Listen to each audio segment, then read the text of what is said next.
Um, let's see, who else do we have here? Rachel Lynch from the Sussex County Department of Libraries, and Kathy Graybeal, who is wonderful. Selbyville Town Council. I see Mayor Murray over there and Stacy Long, the town manager. If you're also from the town, I'm sorry I didn't see you, but thank you for being here and supporting this. Sussex County, I'm sorry, Selbyville Public Library Board of Commissioners, for all the hard work, and anyone who has served on the board. I'm looking at some faces here. I know that there are some folks who have served on the board longer than others, but all of you have done so much work to get us to this point. Let's see, our Kay Wheatley, who wears all the hats in library land throughout the state. We thank you today, Kay. Friends of the Selbyville Public Library, hi, thank you for being supporters. Everyone needs good friends, and we are so glad we have them. The library founders from the Selbyville Community Club, they founded this library back in 1914, something like that. I don't know, shout out a number if you can correct me, but thank you for doing that and getting things started in Selbyville. Here we are, still here. My colleagues from all over the state, directors, library staff, everyone, I see you. I know how hard that we are working, particularly when it comes to building and running our libraries and serving our communities. I see the good work you do every day, and I just want to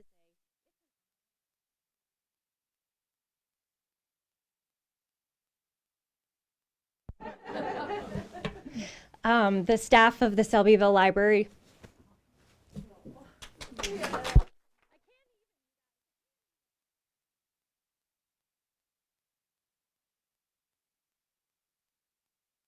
Growth of the library.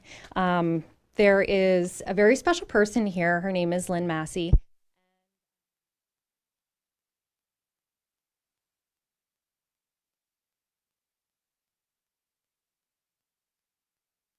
Late 90s and early aughts, and Ray Moore was the president of the Board of Commissioners.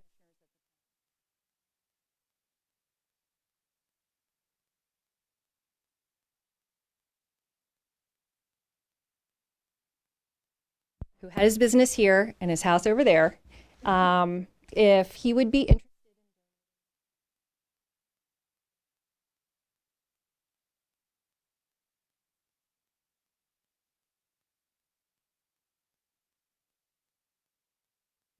Thank you so much, Dr. Asher and Paul.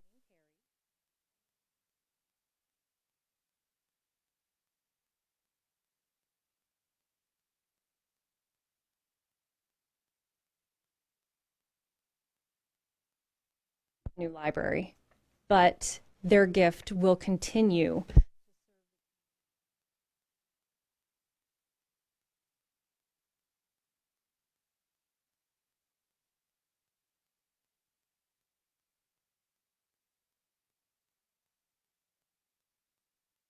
This was my childhood library, and I grew up coming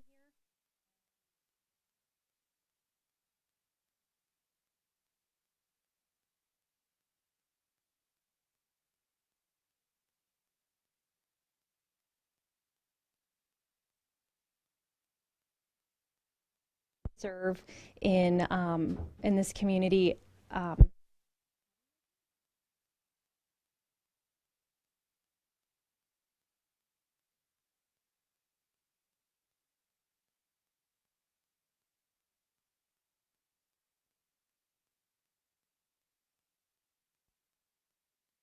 Being introduced when you talk about friends.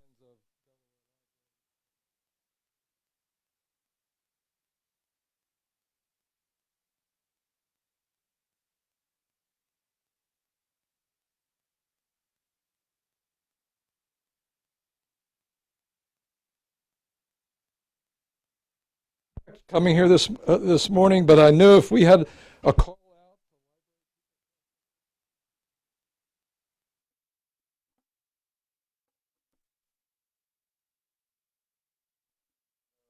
that we're making today to use federal money, courtesy of our president and our congressional delegation, to really supercharge our library capital campaign here in our state.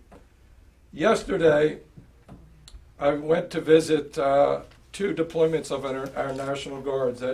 First at the Moore's Children's Hospital outside of Wilmington, and secondly in a long-term care facility. And I was there to really thank them for the work that they've done over the last month, really, to help us with the really serious problem that we had with capacity at our hospitals being overrun by the holiday New Year's surge in COVID cases across our state. On January the 12th, we had 759 Delawareans hospitalized from Tidal Health over in Seaford to BB Bay Health all the way up to Christiana Care. Yesterday, there were 144. Wow. Yeah. You want to talk about making a governor happy? That is happiness. And I went to thank all those guardsmen and women, and the thing that struck me the most was that they're kids. I mean, I'm getting old. But, I mean, I'm talking about 22, 23, 24, 25, and their willingness to do what they did, to be deployed to our hospitals to provide support for the hospital personnel that were really under the gun. They really were the savior for all these facilities and for the rest of us, and we owe them an incredible debt of gratitude. We simply would not be where we are today, hopefully on this side of the pandemic, without our Delaware Army and Air National Guard. Everything we asked them to do, from testing to vaccinations to traffic, you name it, they did. The other thing that's been critical in our response to COVID was the resources we got from our federal government. Without those, we'd be in a way worse shape than we are today. First, the CARES Act funding that helped us respond, the advice and guidance that we got from the CDC and the White House Task Force under two presidents, to the resources that we're talking about and celebrating today. The purpose of these ARPA funds is to accelerate the rebound of our economy across our state. It's going to give us an incredible opportunity to fund projects like this in a way that'll be able to bring them to fruition way sooner than they otherwise would have been. And I'm glad Senator Hucker is here with us and is such a good supporter of libraries, because there's a state side of this, as all the friends in the library know. Right. The federal resources are going to help replace, if you will, the fundraising that otherwise would have been necessary by the local friends. I see Courtney Stewart back there shaking her head. I learned two things before I came today. One, that Courtney Stewart, who used to work in the budget office, now works for the Secretary of State, instrumental in libraries, is from Selbyville. And number two, Governor Carper, this used to be a governor's house. Obviously, when governors did better than when they do today, but this is a really special place. And today we're announcing using part of the ARPA funds was $112 million for a capital program for mostly community service organizations across our state. Right off the top, the legislation made eligible funding for libraries for obvious reasons, as community hubs, as hubs for information sharing about COVID. And so we're going to use $40 million of that money for projects from Selbyville to Georgetown to Rehoboth to Lewis to Harrington to Duck Creek to Newark to Wilmington. And the first one up, I understand, is Selbyville. And it's first up because it's ready to go. It's ready to go. And when you think about all these challenges, right, Kay? That's right. Ready to go. And there's a great relief off those people that we're going to have to do the fundraising for. Okay. So we owe an incredible debt of gratitude to our Army and Air National Guard. We owe an incredible debt of gratitude to all the hospitals and folks that have responded. We owe an incredible debt of gratitude to our congressional delegation for all the COVID, but this stuff in particular, because it's really going to give us a once-in-a-lifetime opportunity to make investments that are important to our communities, to our children and our families. One of our highest priorities is to make sure every child, so I'm so glad I hear they did this for me. When I go to our schools, I love to repeat the cat. And one of our biggest priorities is to make sure that every third grader, every single third grader in our state can read at grade level when they get there, right? And libraries are an important part of all of that. It requires all the rest of us and parents as well in our schools who do a tremendous job. But this funding, this $40 million is going to make a difference. Thank you for the difference that all of you make in our libraries, not just today and going forward, but everything that you've done to bring us up to this day. And finally, a final thanks to our congressional delegation for their great work. I don't know whether I'm supposed to introduce Senator Carper, but I'm going to do it anyway. So I went into the front room. If you haven't been in the front room to look at these historic pictures of Governor Townsend with Senator Williams and Congressman and Senator Boggs and former Senator or former Governor Carville, just incredible. You'll see somebody that looks a little bit like this guy 30-some years ago. In a great picture, I think maybe at Woodburn, probably before that. But Senator Carper has been a mentor of mine, a great leader for our state, somebody who's in Washington trying to get things done, right, trying to strike the balance in the middle of a very heated political climate. He's a good friend to libraries. I think it was under his term as governor that we created the framework that drives fundraising and funding for capital programs. It's just a real privilege to introduce Senator Tom Carper.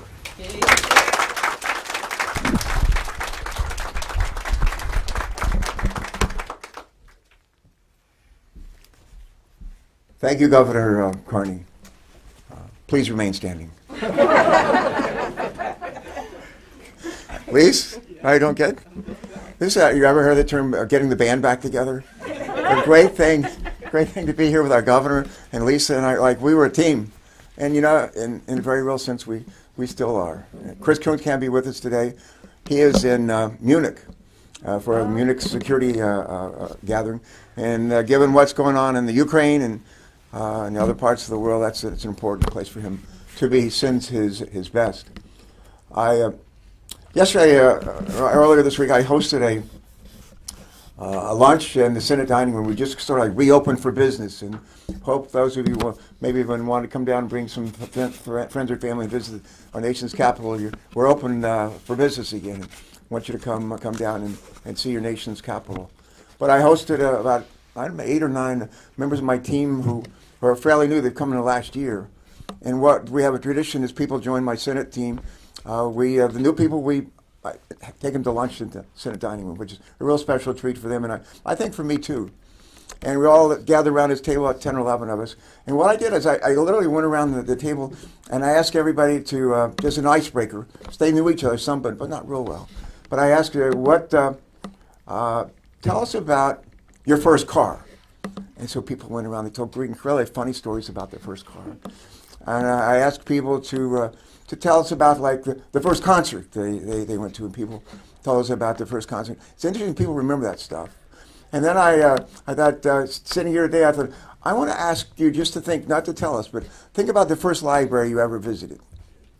Think about the first library you ever visited. Or maybe the first library that you took your son or daughter to, as they were just little kids and maybe not even in school yet, and took them to a library and introduced them to what a library is all about.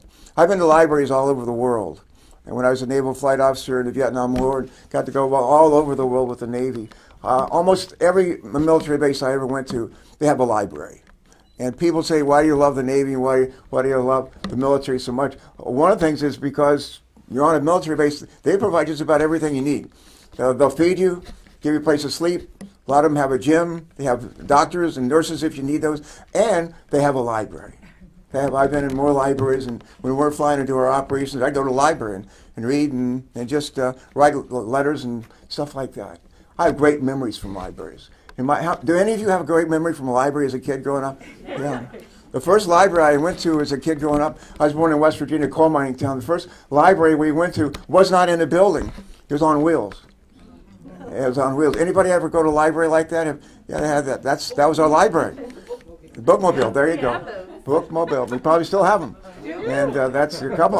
That's good. You never have too many. But when our boys, Martha and I met kind of late in life, and we started having kids. We met in 35 and 37. She was 35, I was 37. And a couple of years after that, we started having 2 boys. And I remember well being at the Woodburn, the governor's house, and we go there a lot on weekends. We lived in Wilmington, but a lot of weekends and summers we'd spend time at Woodburn. And about 2 blocks away was the Dover Library.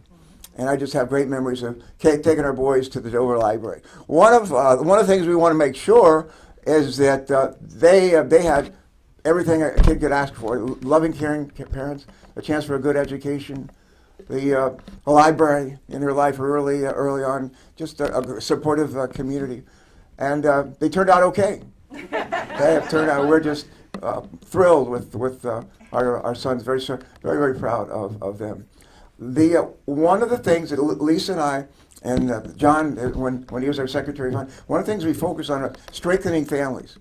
That's what for 8 years. How do we strengthen the basic building block of our society? Families. And one of the ways we do that is to make sure that the kids are prepared to be successful when they walk into kindergarten or first grade or second or third grade. And one of the great things about libraries is they do that. They help us do that. And the other thing I love about libraries, it's like raising a barn in the olden days, and when we had a barn raising in the community and out in the country, and you'd have the folks who were going to own the barn, and then you'd have the neighbors that would come, and they would bring their saws and their hammers and everything, and the supplies that were needed to build a library, and they'd build it together. One of the great things about libraries in this state is we don't build them in barns, but we actually, the same spirit's alive. The same spirit is alive. And we bring, each of us, different things that are needed to be able to build these libraries. And this is true as well. We have great support here from the legislature. It's great to see Cheryl and others that are here from the legislature and aren't. It's great to be here with Annie and the folks who work in the Division of Libraries and do that work. We've got support here from the governor, and we got support from our congressional delegation. We have support from our president. Everybody brings their piece to the task at hand, and we can celebrate it as well. Years from now, 10, 20, 30, 40 years from now, people are going to drive through Selby. Maybe they come back here later on in their lives, and they'll bring their kids or their grandchildren, and they'll say about the library we're about to build here. They'll say, that was my library. That library meant so much to me. And as a result of that, we're going to have kids that are going to get a good education, be ready to be successful when they start off in school, go on and graduate and do things that make them proud and their parents proud and make all of us proud. And it will have started right here to join in a collective of effort. I want to say to everybody that's a part of this, thank you. You are doing the Lord's work, the Lord's work. And someone who's been doing the Lord's work for the last 60 years. we had the greatest birthday celebration for Lisa about a week ago with a big Zoom call, and I got to lead everybody in singing "When I'm 64," even though I didn't. Don't make me older. But we had a huge celebration for Lisa, and Lisa's been crushing it in a very, very good way for all of her life. She is such a joy to serve with. And I count her her friendship and her service is a blessing in my life and a blessing in all of our lives. Our Congresswoman, Lisa Blunt, Rochester. Lisa. Woo!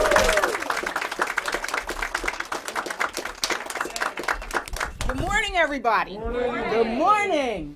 That was a special good morning for our governor. And I say that because, first of all, he mentioned our mentor, Senator Tom Carper, who, as he said, put the band back together and keeps the band going. And we thank him for all of his work. But the governor highlighted everybody else who was instrumental in us being able to aggressively attack a pandemic of proportions we've never seen in our lives. And I want to take a minute for us to thank him for his leadership for getting us to this point. People are back in restaurants, kids are in schools. This is a beautiful day, and we are here at the Shelbyville Library. Isn't this beautiful? Yes. Oh, yes. Yes. Okay, so I'm trying to calm down. I'm just trying to bring it down because this is truly a celebration. And so to all of the staff, to all of the board members, the community members, the elected officials, I heard Senator Hocker has the best fried chicken, to everybody who has played a part, we just want to say thank you. It's exciting today to announce this next step forward in our state's path to rebuild from this pandemic. $40 million. $40 million for new libraries, for existing buildings, to make them more accessible, to make them more environmentally friendly. Because we're even talking about solar panels on this new library. So I love that. That's like saving money and saving the planet. It's a twofer. That is incredible. That's what this money goes to as part of the American Rescue Plan. And I have to say, this morning I didn't know what to wear. I even did my hair up in a bun. People don't even know who I am. I just knew it was going to be really windy. And so I was like, wear the combat boots, wear everything for this weather. And now we're inside. But I will tell you, as I thought about it, I thought about, one, what would I wear? I'm wearing red. It was Valentine's Day this week. And I love libraries. I mean, I love libraries. I mean, everybody in here has a story, as the senator said. I remember as a kid, my two sisters and I was the oldest, marching them over to the library after school every day because it was a safe space and it was a place where we could go and explore the world. I loved libraries. Then I became a mom. And I got to take my kids. I don't know how many moms are in the house. Raise your hand if you're a mom who took your kid to a library. I got to bring my own children to the public library. And then as the Secretary of Labor under then Governor Tom Carper, got a chance to partner with libraries to bring jobs into the library and let people know that they could have access to connecting to the Department of Labor. Again, it's books, it's the world, it's jobs. And even in this current job as your Congresswoman, on the health subcommittee, being able to go into libraries where they have telehealth kiosks and people can get COVID shots, and the incredible work that's happening in our libraries is huge. It's huge. But speaking of huge, this place is 5,000 square feet. What you're about to do is 14,000 square feet. We will all be able to socially distance in that room. And so I just wanted to say I am proud to be a supporter of libraries. I am excited about this opportunity. And I also want to share, if you still have your library card, that's a fantastic thing. But don't forget, there's an app called Hoopla. Hoopla. Any librarians in here? Oh, yeah. Okay, we know about Hoopla. So in case you're at home and you want to do this from home, watch a movie or get some music or a book. The libraries are our future. They are today. Somebody said amen. Did I hear an amen? I heard an amen. They are our today and they are our future. So let's celebrate $40 million for Delaware libraries, the leadership of the governor, the leadership of the General Assembly, the leadership of the entire community. our librarians. And the next leader, I don't know if I'm supposed to introduce her, but I will, because she goes, she posits herself as an introvert, but she is the most, I would say, effective introvert you have ever seen. And she is making sure that we spread the word about the gospel of libraries. Ladies and gentlemen, please welcome Annie Norman, our state librarian. Wow, that was awesome. Thank you so much. This is awesome. Well, first I want to thank Kelly Klein and the Selbyville Library Board for hosting us today. And also acknowledge all the library leaders in the room, to all the library board and advisory members, friends of libraries, library directors, and staff. Congratulations for your advocacy and service to Delawareans. Look where it got us. Yay! Thank you. So Governor Carney and Secretary Bullock are library champions. And by the way, where's my boss? My boss is absent. Maybe he's remote. Hi, Jeff. Thank you, Secretary Jeff. First, Courtney Stewart. well, that's true. She's on my list too. So they are both Governor and Secretary Bullock are library champions. First, for establishing the statewide Delaware Library Network and Consortium. And that network enables us to broadcast live today from a library, and it would have worked outside too if we did it out in the parking lot, and in a rural area as well. And of course, Courtney is on my list. Also, thank you to library champion Dr. Courtney Stewart. Now, this morning I was interviewed, and I was asked, so why is it going? Why is this being held in Selbyville? And of course, the first thing I thought of was, well, because it's Dr. Courtney Stewart's library. I didn't say that, but that's what that's really why. But anyway, lots of good reasons to hold it here as well. So we just celebrated the 120th anniversary of library services to Delawareans across generations. Delaware is one of 15 states that support library construction. The Council on Libraries established the goal of 1 square foot per capita of library space statewide. The investment today will help library facilities leap forward a generation toward that goal. Governor Carney's strategic investment in libraries supports equity for communities throughout the state. So we learned earlier, a few years ago, from Selbyville's neighbor, I think that way, the Frankfurt Public Library, how difficult it is to raise the match in low-income areas. And I got lots of emails from legislators about that time.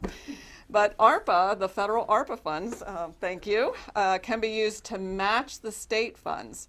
And that helps with equity in the low-income areas, such as Selbyville, Harrington, and the North Wilmington Library area. Senator Carper and Congresswoman Blunt Rochester visited last fall, and they know that on my library bucket list, I'm super excited for all the libraries, but on my library bucket list is the Harrington Public Library, which is still in an old funeral home. And so Harrington will finally be able to proceed on a state-of-the-art facility. And Marlena is here today. Wave, Marlena! Yay! And I also want to thank Kay, because Kay got all these libraries ready. The visit that they had last one was just in time. Kay was just in time, and Harrington's ready. Yay! So Delaware libraries are shovel-ready to strengthen the social infrastructure for digital equity, literacy, workforce development, and much more.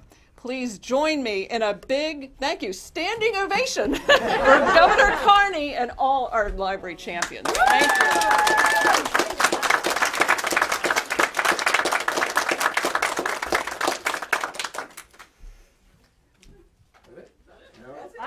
Hey, yeah, there are refreshments, everybody. Let me say Okay. John, can you come over for just a second, please? I was privileged to be your governor from '93 to 2001. It was a great role. We couldn't be a governor at a better time in the history of our state. Had a Democratic Senate, Republican House, had a great team around me. And with a team this strong, even I looked like I knew what I was doing most days. John Carney's been governor through one of the toughest times in our nation's history, one of the toughest times in our state history. And he has led us with courage, with dignity, and huge energy. And he's done it in a way of incredible humility as well. And I want to publicly acknowledge and thank him for that. A lot of times the media reports on, we just had breakfast early this morning nearby Starbucks, and we had a member of the press with us. We talked a little bit about the nature and how the press has changed over years. The media tends to focus a little bit more, if you haven't noticed, on negative news, not always on the positives. I just want to close out with a couple of positives. And John has lived this, but as our governor. But Winston Churchill used to say, "When you're going through hell, keep going. When you're going through hell, keep going." He also said that the democracy is the worst form of government devised by wit of man, except for all the rest. This is a tough way to govern. We've gone through hell. We've gone through hell. But here's some good news. The number of, unfortunately, we still have people that are hospitalized, some people whose lives will be lost this day, this week. The numbers are coming down, way down. But if you look at the folks that are testing positive, just in the last month, those numbers are down by well more than half. And we haven't exactly put the pandemic in our rearview mirror, but we're getting there. We're getting there, and the key is when you're going through hell, keep going and figure out what to do that works, and it works. But here's the really good news. Unemployment numbers, we created in the last year more new jobs in this country than I think maybe any 12-month period in the history of our nation.